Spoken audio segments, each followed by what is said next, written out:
The Haunting of Hollow Creek, Chapter 5, Allies and Enemies.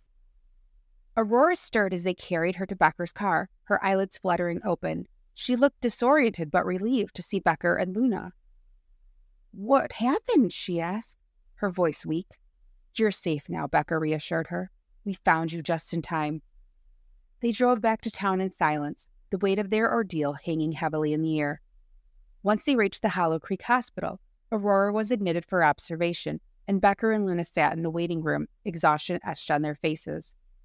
"We need to figure out who performed that ritual," Becker said, breaking the silence. "Someone bound that spirit to the mansion, and they could still be out there."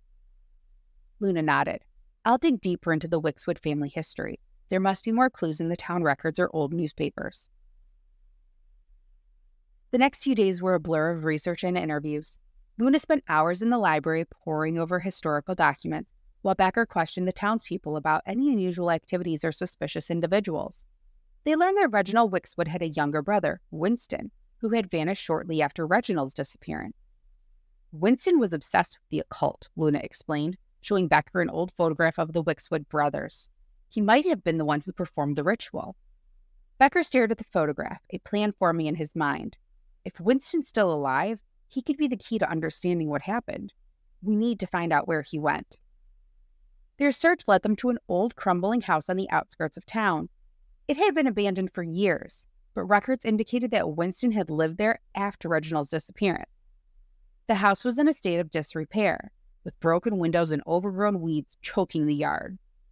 Inside, they found a treasure trove of occult artifacts and books. Luna's eyes widened as she examined the collection. "This is incredible! Winston was deeply involved in dark magic." Among the dusty tomes and strange relics, they discovered a journal that confirmed their suspicions. Winston had indeed performed the ritual to summon the spirit, hoping to gain its power. But something had gone wrong, and the spirit had turned on him, binding itself to the mansion. "There's more," Luna said, her voice trembling as she read the final entries. "Winston didn't just disappear. He was driven mad by the spirit's influence. He became a recluse, hiding in the shadows, and he might still be alive." Becker felt a chill run down his spine. If he's still out there, we need to find him. He might have answers, or be a danger to others. Their search for Winston led them to an old abandoned mine on the outskirts of town, a place long rumored to be haunted. Becker and Luna approached the entrance cautiously, their flashlights cutting through the darkness. The air was damp and cold, and the sound of dripping water echoed through the tunnels. As they ventured deeper into the mine, they heard whispers, faint but growing louder with each step. The walls seemed to close in around them, the oppressive darkness pressing down on their shoulders. Becker's flashlight flickered, casting eerie shadows on the wall. "Becker, look," Luna whispered, pointing to a series of symbols carved into the rock. They were similar to the ones they had seen in the mansion, and their presence filled Becker with a sense of dread. They followed the symbols, the whispers growing louder, until they reached a large cavern. In the center of the cavern was a makeshift altar, and hunched over it was a figure, muttering to himself. "Winston Wixxwood?" Becker called out, his voice echoing through the cavern. The figure turned, revealing a gaunt, haggard man with wild eyes. "You should not have come here," he hissed, his voice filled with madness. "The spirit is mine to control." Luna stepped forward, her voice calm but firm. "Winston, the spirit has been banished. It's over. You don't have to live like this anymore." Winston let out a maniacal laugh. "Banished? You fools. The spirit is bound to me. As long as I live, it will never be free." Becker and Luna exchanged a worried glance. "We need to help him," Becker said quietly, "but we also need to make sure he doesn't hurt anyone else." As they approached, Winston suddenly lunged at them, his eyes blazing with fury. Becker struggled to subdue him, but Winston's strength was fueled by his madness. Luna grabbed the silver dagger from her bag, holding it out defensively. "Stay back," she warned, her voice shaking.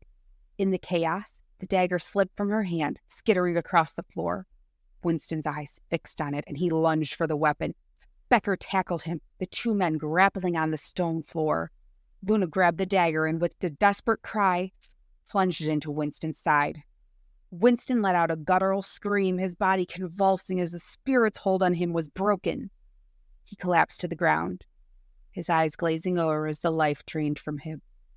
The cavern fell silent, the oppressive energy lifting. Becker and Luna stood over Winston's lifeless body, their breathing heavy. "It's over," Becker said, his voice filled with a mix of relief and sorrow. "The spirit is finally free." They left the mine, the last rays of dawn breaking over the horizon. Hollow Creek was quiet and still, but a sense of peace had settled over the town. The darkness that had plagued it for so long was finally gone, and Becker and Luna knew that they had done the right thing. But as they walked back to their car, Becker couldn't shake the feeling that their work wasn't finished.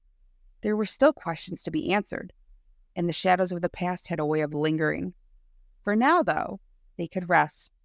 The haunted whispers were silenced, and Hollow Creek could begin to heal.